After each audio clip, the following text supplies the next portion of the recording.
Americans love a winner and will not tolerate a loser. What if one of the most iconic war films ever made wasn't just a portrait of a brilliant general, but a ticking time bomb of egos, near-fatal accidents, political landmines, and Hollywood brinkmanship? Patton 1970 wasn't just a biographical war epic.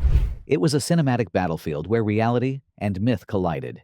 Egos shattered under pressure, and a single opening speech rewrote the rules of screen storytelling. Today, we reveal 20 weird facts about Patton you didn't know, from the stunt that almost killed a legend, to the real-life general who threatened to sue, to the eerie coincidence that haunted the set. Smash that like button, subscribe, and prepare for the untold war behind the war. George C. Scott didn't just play Patton, he became him, unnerving real military officers. During location scouting in Spain, Scott insisted on wearing his full Patton uniform, complete with pearl-handled revolvers, even off-camera. At a formal dinner with Spanish generals, he remained in character the entire evening, barking orders, critiquing tactics, and quoting Sun Tzu with chilling precision. One U.S. attaché later wrote in a memo, "It was unclear whether we were dining with an actor or the ghost of Patton himself. The transformation wasn't method acting, it was possession." Scott studied Patton's diaries, mimicked his stride, even adopted his voice's gravelly cadence after listening to hours of archival recordings.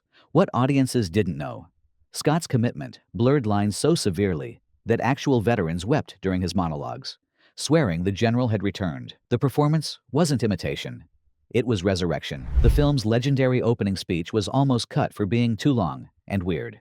Francis Ford Coppola and Edmund H. North wrote Patton's 12-minute monologue against a giant American flag as a bold narrative gamble. Studio executives at 20th Century Fox called it unwatchable, boring, and a career-ending risk. One memo bluntly stated, "No one wants to listen to a man yell at a flag for 10 minutes. Director Franklin J. Schaffner fought tooth and nail to keep it, arguing it established Patton's mythic persona in one stroke.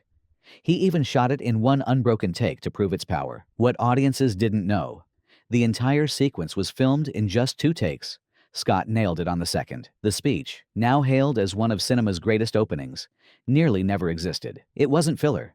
It was the film's philosophical spine, and it almost got edited into oblivion. The production faced brutal conditions in Spain's Almeria desert. Temperatures hit 120 degrees. Crews collapsed daily under the Andalusian sun. Water trucks broke down. Film stock warped in the heat. Assistant directors carried IV bags in their kits for heatstroke emergencies. The battle scenes, featuring over 1,000 extras and real W2-era tanks loaned by the Spanish army, stretched for weeks in these brutal conditions. One camera operator passed out mid-shot and had to be dragged to shade by a tank crew. What audiences didn't know: Scott refused air-conditioned trailers, insisting he suffer like the men. His trailer? A repurposed olive oil storage shed with no ventilation. The authenticity wasn't just visual, it was visceral. Not comfort, but endurance. Not Hollywood, but hell.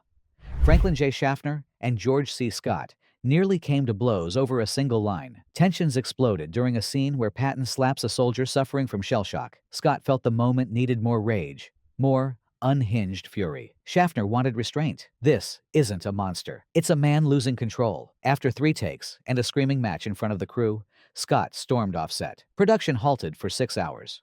When he returned, eyes red but calm, he delivered the take Schaffner wanted with a trembling lip that made the scene devastating. What audiences didn't know: that take used no prosthetics, no fake tears, just raw, fractured humanity. The conflict didn't break the scene, it forged it. The U.S. Army initially refused to cooperate and then reversed course overnight. Early in pre-production, the Pentagon denied equipment, personnel, and archival access, calling the script unpatriotic and dangerously revisionist. But after a private screening of the opening speech for Army brass arranged by producer Frank McCarthy, a former defense official, the stance flipped. General Bruce Palmer reportedly stood and said, "That's our Patton." Within 48 hours, the Army provided tanks, uniforms, maps, and even declassified battle reports. What audiences didn't know: the film's military accuracy stems from this last-minute alliance, not rejection, but reluctant reverence. The Army didn't just lend support, they lent legitimacy.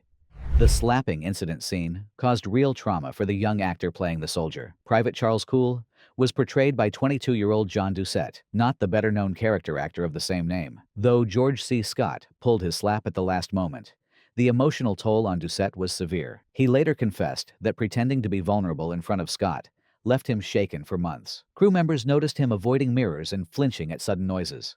The intensity of the scene blurred fiction and reality in unsettling ways. Director Franklin J. Schaffner, unusually for 1970, had a psychological counselor on standby, a rare move that highlighted the scene's emotional gravity. What audiences saw as powerful cinema came at a personal cost. The performance wasn't just acting. It was an ordeal. Not performance, but pain. The film's battle scenes used real WY-2 tanks, and one almost crushed an actor. The production relied on authentic German Panzers and American Shermans, supplied by the Spanish Army. These machines, though functional, suffered from age and poor upkeep. During the Kasserine Pass sequence, a Panzer's treads malfunctioned, sending the 30-ton behemoth veering toward Karl Malden, who played General Omar Bradley. Onlookers screamed as Malden stood frozen before diving into a nearby trench, just in time. The near catastrophe was never scripted. It was a terrifying accident. Despite the close call, Malden refused to use a stunt double for the remainder of filming, declaring that if Patton faced real danger, so would he. The peril wasn't simulated. It was real. Not choreography, but survival. Karl Malden and George C. Scott had a silent feud throughout filming. Karl Malden, known for his disciplined craft, found George C. Scott's all-consuming intensity deeply unsettling. Scott, in turn, believed Malden's portrayal of General Bradley lacked necessary edge, calling him too soft. The two barely spoke off camera, and Malden once declined to share a lunch tent, citing bad vibes. Yet their on-screen dynamic pulsed with quiet tension and mutual respect. What audiences didn't realize was how closely their off-screen friction mirrored the historical relationship between Patton and Bradley, two leaders with clashing styles, bound by duty. The lack of camaraderie wasn't a flaw in production. It fueled authenticity, not friendship, but necessity. Their unspoken conflict became the film's hidden engine. The screenplay was rewritten in secret to appease General Patton's family. Before granting permission, the Patton estate insisted on major script changes, excise any hints of anti-Semitism, temper Patton's fiery outbursts, and highlight his religious faith.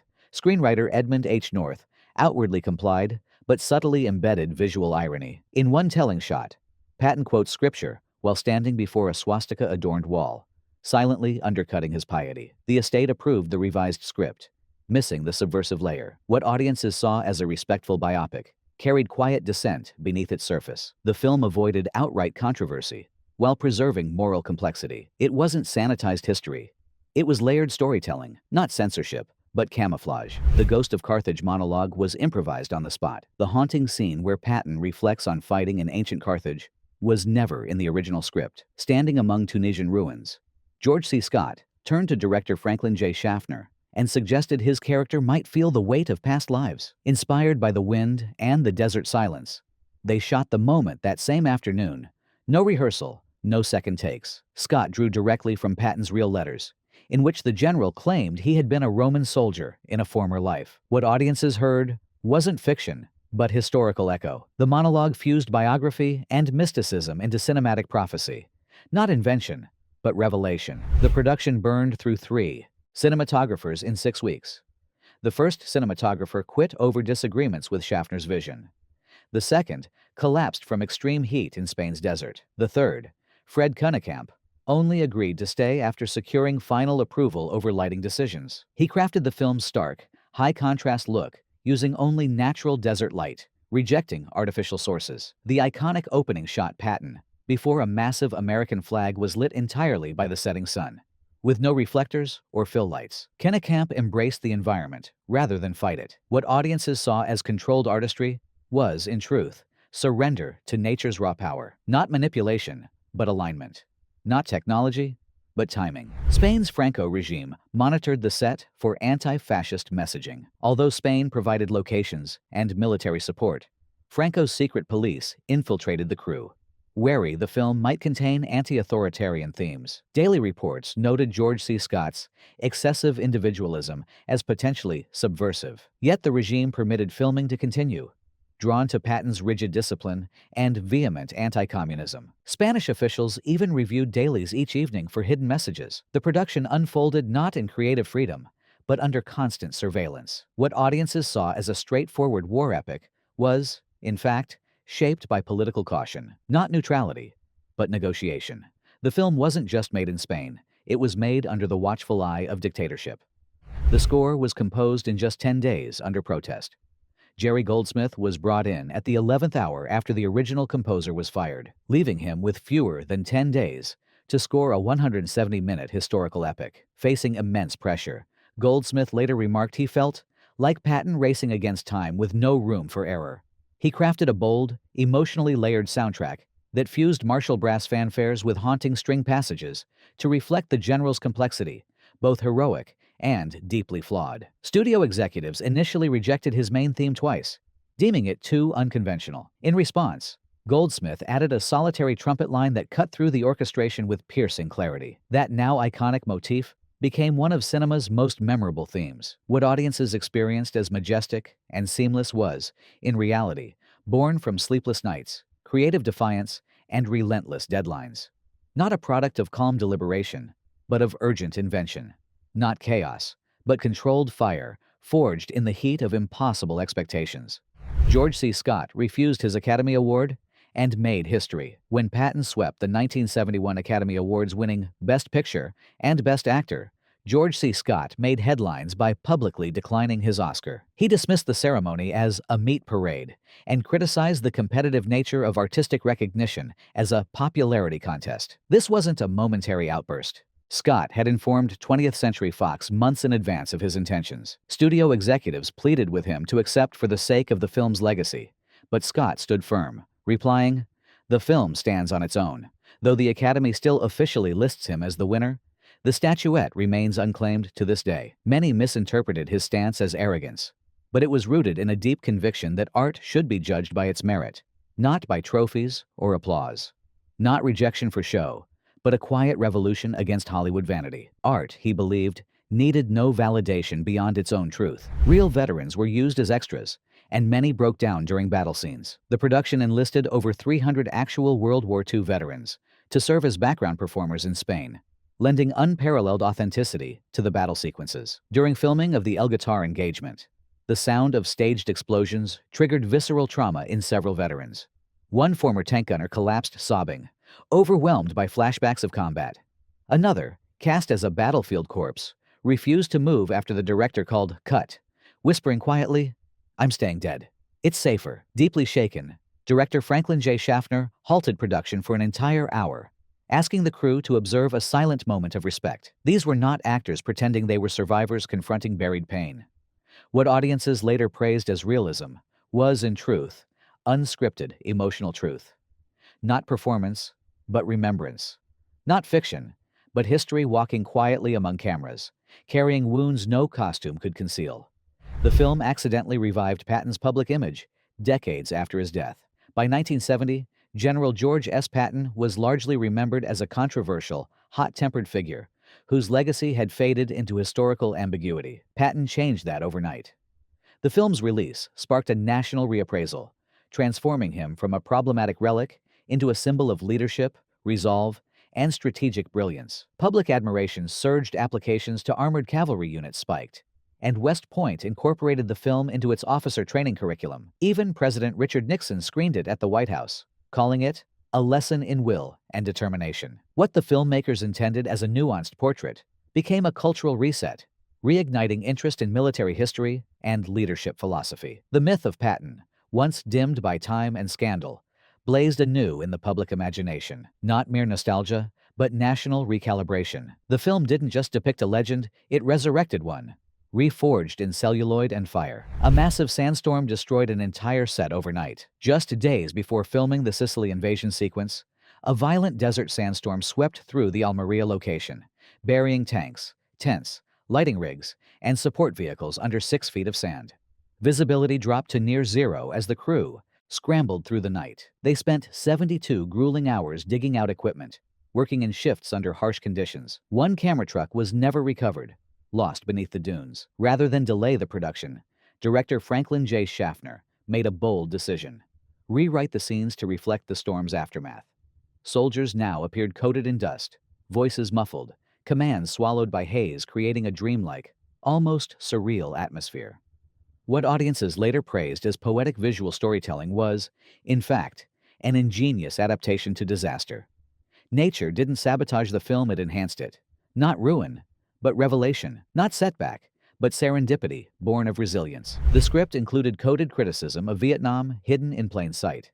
Though set in World War II, Patton carried subtle but unmistakable commentary on the Vietnam War. Screenwriters Francis Ford Coppola and Edmund H. North, both wary of U.S. military policy in Southeast Asia, embedded parallels into the narrative. Patton's obsession with personal glory over strategic clarity, his clashes with political leaders, and his infamous slapping of a shell-shocked soldier all resonated with contemporary concerns about leadership and trauma. His line, "No bastard ever won a war by dying for his country," was embraced by studio heads and Pentagon officials as a patriotic rallying cry, completely missing its ironic edge. In truth, it echoed growing anti-war sentiment, questioning blind sacrifice and the glorification of combat. The critique succeeded precisely because it wore the uniform of orthodoxy, not overt protest, but quiet subversion. What seemed like homage was, in fact, reflection carefully camouflaged in the language of heroism. George C. Scott's voice was almost dubbed due to too much gravel. Sound engineers on Patton grew concerned that George C. Scott's naturally raspy voice